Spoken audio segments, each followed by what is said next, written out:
The 11th of December is International Mountain Day, designated by the United Nations General Assembly in 2003 to encourage the international community to organize events at all levels on that day to highlight the importance of sustainable mountain development.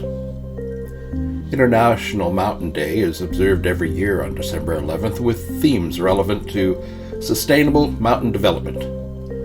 The theme for 2024 is Mountain Solutions for a Sustainable Future: Innovation, Adaptation, and Youth.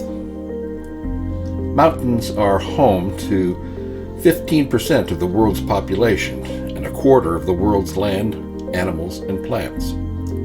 They provide fresh water for everyday life to half of humanity.